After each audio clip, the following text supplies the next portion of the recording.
Xavier, je ne t'apprends rien. Les entreprises optent de plus en plus pour une stratégie multi-cloud. Il existe de nombreux moyens d'accéder au cloud, au travers de connectivités privées, publiques ou même de solutions tierces. La multiplication des applications dans le cloud et le besoin d'y accéder sans contrainte rend cet environnement complexe et justifie le besoin d'être accompagné. Et on se rend compte en plus que chez nos clients, du côté de la gouvernance de tout ce qui est cloud connectivité, il y a souvent un partage entre les équipes réseau et les équipes cloud, ce qui rajoute une touche de complexité.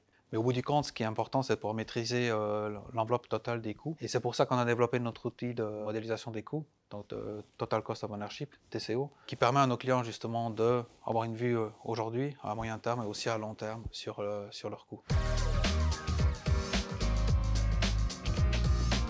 Alors, une des raisons principales est bien sûr le modèle très compliqué des hyperscalers comme Azure et AWS, avec des milliers de paramètres à gérer. Et donc nos clients ont de la peine justement à comprendre ces modèles, à se les approprier et surtout à pouvoir avoir une projection sur ce qu'ils vont payer. On sort d'un modèle relativement figé, basé sur la bande passante, sans considération de volume, avec un coût fixe à la fin du mois. Maintenant, tout est flexible et évolutif, avec un modèle de coût lié au volume de données. On peut très vite perdre le contrôle.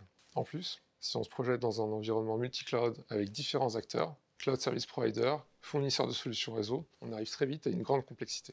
Pour répondre à cette complexité, nous avons développé des services de cloud connectivité sur Evolution Platform, qui est une plateforme ouverte, modulable et sécurisée, multiservice, et qui permet en fait aux clients de consommer des services réseau et sécurité comme si des services qu'ils consomment sur le cloud. Et puis aussi l'outil TCO que nous avons développé, qui permet justement de simuler les différentes options et de trouver les plus pertinentes afin de réduire les coûts de cloud connectivité.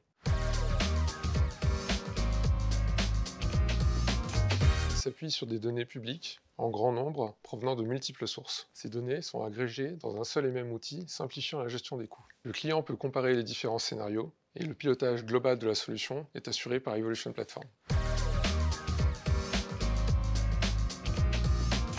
Le premier avantage, c'est la capacité de projection. Notre pricing est basé sur la bande passante, alors que le pricing des hyperscalers est basé sur le volume. Plus tu consommes, plus tu payes. Ce qui fait que pour nos clients, c'est très difficilement prévisible. Et le deuxième avantage, c'est surtout la capacité de modéliser les coûts de bout en bout, donner une vue globale et aussi bien, comme tu le disais, de pouvoir faire des simulations et puis à la fin de choisir la meilleure option. Alors, ça dépend des scénarios. On voit des cas où on a des économies de 10 à 15%, 30 à 40% et même jusqu'à 50 ou 60%. Et justement, c'est là la beauté de notre outil, de pouvoir justement identifier ces cas de figure où il y a ces économies à réaliser. Il faut bien comprendre, Xavier, qu'il y a une multitude de drivers à prendre en compte. Les régions, le nombre de VPC ou de VNet, autant d'éléments clés qui auront à la fin un impact sur la solution et le coût. Il n'y a pas de recette miracle. On est sur du sur-mesure pour mieux coller aux enjeux clients. En résumé, avec notre outil TCO, notre objectif est de simplifier un environnement très complexe, toujours au service du client. L'outil de TCO permet d'étudier les différents scénarios, de prouver la pertinence financière des services qu'on a développés sur Evolution Platform, sur la cloud connectivité, et finalement, au bout du compte, d'apporter des économies à nos clients.